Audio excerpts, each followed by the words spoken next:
Yugoslavia, sebuah negara federal sosialis yang hancur dan terpecah belah akibat masalah etnis hingga konflik berkepanjangan.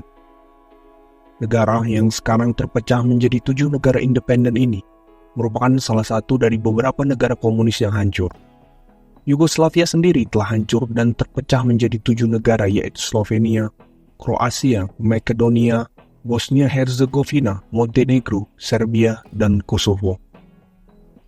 Negara dengan multi etnis ini tidak mampu bertahan dari konflik berkepanjangan. Namun, bagaimana sebenarnya Yugoslavia jatuh? Secara geografis, Yugoslavia terletak di Eropa Tenggara atau yang lebih dikenal dengan daratan Balkan. Daerah ini merupakan daerah gabungan dengan sekitar luas 550.000 km persegi.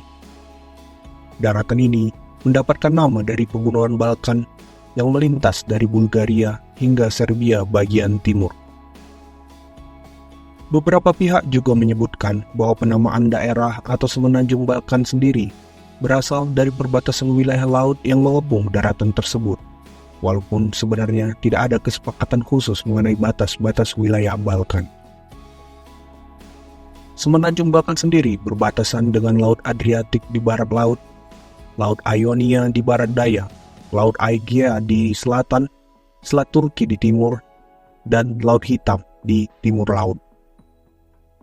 Selama abad pertengahan, semenanjung Balkan menjadi salah satu pusat konflik di Eropa yang menjadi panggung konflik antara Kekaisaran Bizantium, Bulgaria, dan Serbia yang memperebutkan daerah kunci ini.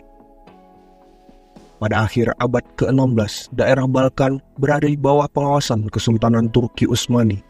Selama hampir 550 tahun Turki Utsmani berperang di Eropa. Pergeseran pusat ekonomi dan politik kawasan Eropa menuju daerah Atlantik menyebabkan ekonomi di kawasan ini menjadi lesu dan kurang berkembang. Hingga pada awal abad ke-19, tepatnya tahun 1912 hingga 1913, terjadilah Perang Balkan, di mana 4 negara yaitu Yunani, Serbia, Montenegro, dan Bulgaria menantang Kekaisaran Ottoman dan berhasil merebut tanah Balkan hingga menyisakan Trakia Timur di bawah kendali Ottoman. Pada 1914, daerah Balkan juga menjadi awal terjadinya Perang Dunia Pertama setelah terjadinya pembunuhan Pangeran Franz Ferdinand dari Austria di Sarajevo, ibu kota Bosnia-Herzegovina. Setelah Perang Dunia Kedua, beberapa negara berada di bawah pemerintahan komunis. Salah satunya adalah Yugoslavia.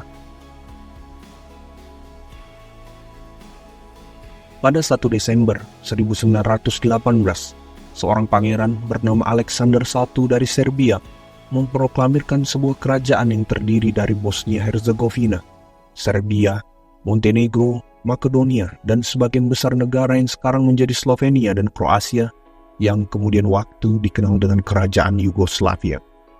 Selama masa awal perkembangan kerajaan Yugoslavia telah mengalami pergolakan mengenai bentuk negara. Kesulitan besar dialami dalam membentuk negara multinasional ini. Orang Kroasia menyukai struktur federal yang menghormati keragaman tradisi, sementara orang Serbia menyukai negara kesatuan yang akan menyatukan penduduk mereka yang tersebar di satu negara. Solusi unitaris menang dan kerajaan Yugoslavia berada di bawah kekuasaan dinasti Serbia, Karađorđević. Setelah 1 dekade perjuangan partai yang sengit, Raja Alexander I pada tahun 1929 mendeklarasikan kediktatoran kerajaan dan mengubah nama negara menjadi Yugoslavia. Wilayah bersejarah digantikan oleh 9 prefektur atau provinsi. Semuanya dirancang dengan sengaja untuk melintasi batas wilayah tradisional. Pada 1934, Raja Alexander I sedang berada di Marseille untuk memulai kunjungan kenegaraan ke Prancis. Ia berada di dalam mobil bersama dengan Menteri Luar Negeri Prancis, Louis Barthou, dan tiba-tiba datang seorang penembak Bulgaria yang bernama Vlado Černozemski. Ia menembak sang raja 2 kali dengan pistol semi-otomatis Mauser C96. Alexander meninggal di dalam mobil dengan mata terbuka. Setelah meninggalnya Alexander I, gejolak tak kunjung usai. Tak satu pun dari upaya yang telah dilakukan untuk mendamaikan pandangan yang bertentangan tentang bentuk dan dasar negara. Sampai pada tahun 1939, para pemimpin Kroasia dan Serbia merundingkan pembentukan prefektur baru yang menyatukan wilayah Kroasia di bawah satu otoritas dengan tingkat otonomi. Masih belum jelas apakah hal ini akan menjadi dasar bagi penyelesaian yang tahan lama, karena Yugoslavia pertama diakhiri oleh Perang Dunia Kedua dan invasi kekuatan poros pada bulan April 1941.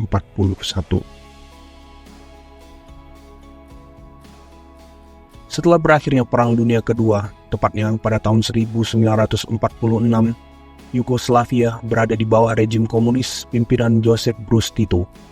Setelah dia dan partainya mampu melepaskan Yugoslavia dari cengkraman Jerman. Wilayah Yugoslavia yang berbentuk federal sosialis sendiri hampir sama dengan kerajaan Yugoslavia, dengan penambahan tanah yang diperoleh dari Italia di Istria dan Dalmatia. Kemudian, beberapa provinsi diganti menjadi federasi 6 republik yang setara, yaitu Kroasia, Montenegro, Serbia, Slovenia, Bosnia dan Herzegovina, dan Makedonia. Di Serbia, 2 provinsi Kosovo dan Vojvodina diberi status otonom untuk mengakui kepentingan khusus orang Albania dan Magyar. Terlepas dari bentuk federalnya, negara bagian baru ini pada awalnya sangat tersentralisasi, baik secara politik maupun ekonomi, dengan kekuasaan dipegang penuh oleh Partai Komunis Yugoslavia pimpinan Tito, dan konstitusi yang meniru konstitusi Uni Soviet. Akan tetapi, pada tahun 1953, 1963, dan 1974, serangkaian konstitusi baru menciptakan kesatuan yang semakin longgar, dan pusat kekuasaan terus bergeser ke bawah dari tingkat federal ke perusahaan-perusahaan ekonomi, kota madya, dan aparat partai komunis di tingkat republik. Sepanjang evolusi yang kompleks ini, sistem Yugoslavia terdiri dari tingkat pemerintahan, yaitu komun, republik, dan federasi. 500 komun tersebut merupakan agen langsung yang mengumpulkan sebagian besar pendapatan pemerintah, dan mereka juga menyediakan layanan sosial. Setelah tahun 1945, pemerintah komunis menasionalisasi kepemilikan tanah yang luas, perusahaan industri, utilitas publik, dan sumber daya lainnya, serta meluncurkan proses industrialisasi yang berat. Setelah lepas dari Uni Soviet pada tahun 1948, Yugoslavia pada tahun 1960-an semakin bergantung pada mekanisme pasar. Ciri khas dari sistem Yugoslavia yang baru ini adalah manajemen mandiri pekerja yang mencapai bentuk maksimalnya dalam Undang-Undang tentang Perburuhan tahun 1976. Setiap organisasi kerja diatur oleh Dewan Pekerja yang memilih Dewan Manajemen untuk menjalankan perusahaan. Para manajer pada dasarnya adalah pelayan Dewan Pekerja, meskipun dalam praktiknya pelatihan dan akses mereka terhadap informasi dan sumber daya lainnya memberi mereka keuntungan yang signifikan dibandingkan pekerja biasa. Di bawah sistem baru ini, pertumbuhan luar biasa dicapai antara tahun 1953 hingga 1965. Namun, pembangunan kemudian melambat. Karena tidak adanya stimulus nyata terhadap efisiensi, Dewan Pekerja seringkali menaikkan tingkat upah di atas kapasitas pendapatan sebenarnya dari organisasi mereka, biasanya dengan bantuan bank lokal dan pejabat politik. Inflasi dan pengangguran muncul sebagai masalah serius, terutama pada tahun 1980-an, dan produktivitas masih rendah. Cacat dalam sistem tersebut dapat diperbaiki dengan pinjaman luar negeri yang besar dan tidak terkoordinasi. Namun, setelah tahun 1983, Dana Moneter Internasional atau IMF meminta restrukturisasi ekonomi secara besar-besaran sebagai prasyarat untuk mendapatkan dukungan lebih lanjut.